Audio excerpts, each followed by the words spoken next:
बेटे की बड़ी हसरत होती है। बेटे की कंडीशन है, बेटा इस टाइम किस हालत दे विच है और अजीज भाई ने इस बेटे वास्ते की कुर्बानी दी है। जिथे माँ बाप अपनी औलाद वास्ते लखां और हज़ारां कुर्बानियां दिंदा है, उत्थे इस बाप ने कुर्बानी का हद कर दी है। ये एक बस का कनैक्टर है बेचारा और एक छोटी जी सैलरी ले रहा है। 5 बच्चे, एक बीवी, छठा ये आप, 4 बेटियां, एक बेटा, 5 2 मियाँ बीवी, ये 7 लोग ने जिहदे विच इन्हां दी छोटी जी सैलरी दे विच इसने अपनी फैमिली नूं चला रहा बेचारा।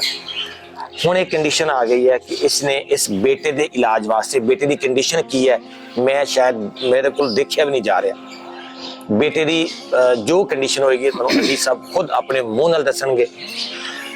बैंक तो कर्जा लै लिया, रिश्तेदारों को पैसे मांग लिए, हमसाया को पैसे मांग लिए, दोस्तों को कर्जा लै लिया, जो कुछ जमा पूंजी ईवन के घर की हर वो चीज़ सेल कर दी जी कि इस्तेमाल की चीज़ सी, सिर्फ एक अपने बेटे की जिंदगी बचाने वास्ते।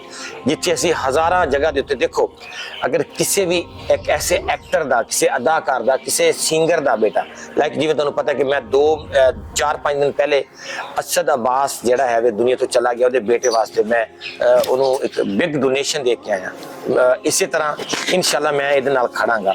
मैनूं पूरी उम्मीद है कि तुसीं भी इहदा साथ देवोगे। इहदी कंडीशन की है उस बेबसी बाप की, तुहानूं वो खुद दसणगे। अजीज भाई एक्चुअली बीमारी की है, की प्रॉब्लम की है इस बच्चे को, इतनी जी कंडीशन है, की प्रॉब्लम है, जरा दसो काइंडली। इन्हां दी कंडीशन ये है कि 4 भैणां तो बाद ये बेटा होया सी। हाँ जी। ते पैदाइशी तौर ते इहनूं कोई मां दे पेट 'च प्रॉब्लम बनया। ठीक। ते जदों पैदा होया ते पैदा होण तो 10 दिन बाद ऑपरेट हो गया। ठीक। ऑपरेट वास्ते मैनूं लाहौर जाना पिया क्योंकि इत्थे किसी ने ऑपरेट नहीं कीता। ठीक है। लाहौर जाना पिया, उत्थे लाहौर जाके उन्होंने 10 दिन उत्थे रखण तो बाद उन्होंने फिर कहा भी इहदा होर कोई हल नहीं ते इहदा ऑपरेट जरूरी हो गया। ठीक है। उन्होंने ऑपरेट किया। 15 दिन मैं उत्थे रहा लाहौर। जिहड़ा मेरे कोल है सी 4 पैसे है सन सारे, तकरीबन मेरा लाख रुपए तो उत्ते खर्चा हो गया। ठीक। फिर उन्होंने दसिया कि इहदा जिहड़ा है ना जी, इहदा ऑपरेट इस तरह है कि अज तुसीं ऑपरेट करके इहनूं स्टोमे लाने पैणगे इहनूं, ते उस तो बाद फिर साल तो बाद फिर दोबारा इहदा ऑपरेट होएगा। ठीक है। हुण ते वक्त आ गया कि 1 साल तो गुंजाइश तो बाद हुण तो 3 साल हो गए ने बच्चे नूं, 3 सालां दा हो गया। इसी तरह बाहर इसी तरह ही बाहर हो गया। तो मैं इहदा जिहड़ा ना जो मेरे को हो सकदा सी मैं 3 साल तक इहदा करदा रहा। मंग लिया किसी कोलों, अपने यारां दोस्तां कोलों, भैणां भाईयां कोलों, रिश्तेदारां कोलों, जिन्ना भी हो सकिया मैं इहदा कीता। लेकिन हुण बस हो गई है क्योंकि 3 साल हो गए, हुण ऑपरेट का टाइम नहीं मिल रहा। लाहौर जदों हर 15 दिन तो बाद चैक कराने जाइदा, उत्थे तो 10-15 हज़ार रुपये खर्चा हो जाता। मेरे को हुण कोई गुंजाइश नहीं रही, बिल्कुल अखीर हो गया कि एंड हो गया। मेरी समझ ही काम नहीं कर रही कि मैं की करा। मेरा इस तो बाद कोई सहारा ही नहीं है। मेरा एक बेटा है, एक ही बेटा है मेरा, तो मेरा सब कुछ यही बेटा है मेरा, तो इस तो इलावा कोई मेरा चारा नहीं है, कोई मेरा इस तो बाद सहारा नहीं है। तो मैं जितना कुछ कर सकता था मैं कर लिया। बैंक तो कितना कर्जा लिया? मैं पिछले दिन तकरीबन जो हुण मैं चैक कराने गया पिछले महीने की 15 तारीख को, तो मैं बैंक तो 50,000 बैंक तो 50,000 रुपया कर्जा लिया।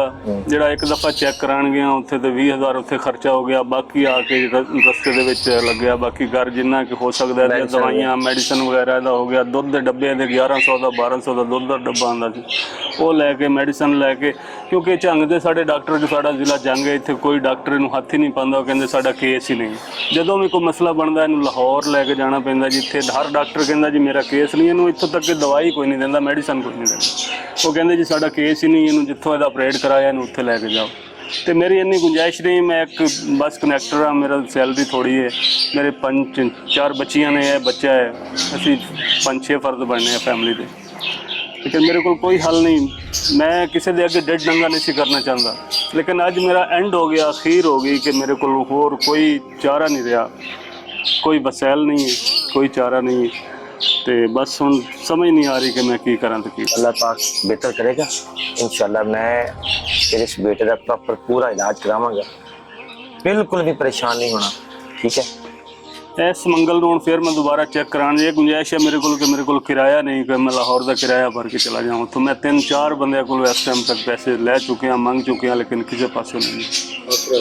अल्लाह ताला खैर करे। मैं तेरे नाल खड़ा ना, तुसीं मेरे को आ गए, तू इहदा प्रॉपर इलाज करा।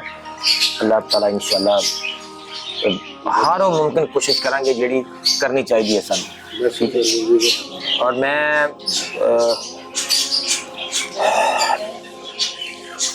ਜ਼ਿੰਦਗੀ ਦੇ ਦਿਨ ਕਿਸੇ ਤੇ ਵੀ ਬੁਰੇ ਆ ਸਕਦੇ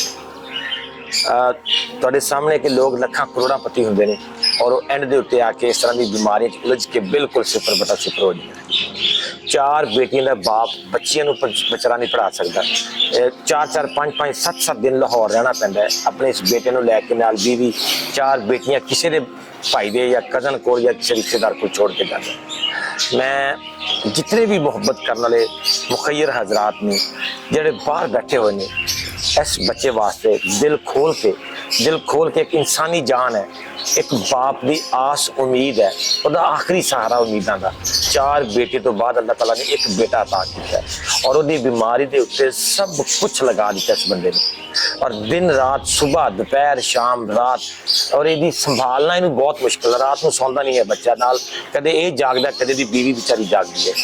जिंदगी का एक बहुत बड़ा इम्तिहान है ना जो एज इंसानियत जस्ट फॉर ह्यूमैनिटी के इस प्लेटफॉर्म तो मैंने पूरी उम्मीद है इस वीडियो को देखने तो फौरन बाद कोई अल्लाह का नेक बंदा या कोई अल्लाह की नेक बंदी जरूर रब्ता करेगी और इस भाई का सहारा बनेगी। मैं उम्मीद करना कि इसका दुख देख के कोई भी चुप नहीं करेगा।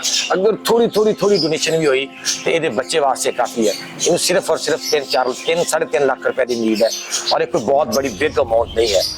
मैं उसने सब पूछा कि अगर 3-3.5 लाख मेरा होंगे, मेरे बेटे का बेहतरीन ऑपरेट होंगे और जितना भी चीज़ा बाहर ने यदा ऑपरेट होके प्रॉपर जगह पे फिट हो जाएंगियाँ, ऊपर स्टिचिंग होके एक बेहतरीन इलाज हो सकता है और मुमकिन है इलाज। मैं उम्मीद करदा अल्लाह पाक का कोई नेक बंदा और नेक बंदी जरूर इसका साथ देगा। थैंक यू सो मच, जज़ाकल्लाह।